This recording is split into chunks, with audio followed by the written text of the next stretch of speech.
Bon, alors vous êtes néanmoins devenue ambassadrice des droits des personnes atteintes d'albinisme. Vous avez créé en 2006 cette association SNK dans certains pays africains. C'est pas juste une question de petite fille qui se fait regarder de travers à la maternelle quand on est albinos. Non, pas du tout. On va mettre les mots.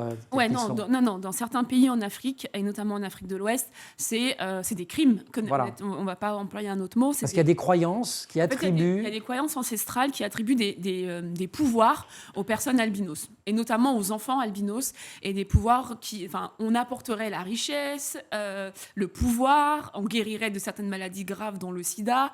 Donc voilà. Mais vous le faites si on vous embête, si on vous prend les cheveux, si on vous blesse, si on...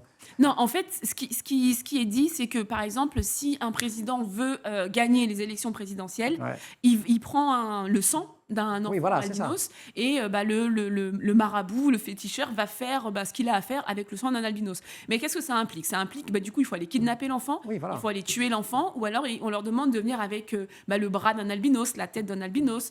Donc c'est des massacres, et ça existe encore aujourd'hui. Et on parle du 21e siècle. Et on parle du 21e siècle, on parle même de 2020, où on a, au Mali, on a eu encore une mère qui a perdu son enfant je crois qu'elle va avoir 5 ans, la petite. On l'a retrouvée décapitée un matin, pas loin du village. Et c'était à l'évidence un crime qui était lié à ses croyances.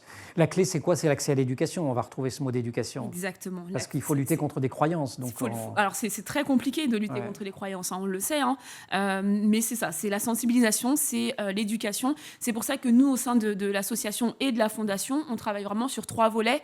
Donc la sensibilisation, l'éducation et le volet vraiment santé, parce que on est aussi très vulnérable aux rayons UV du soleil.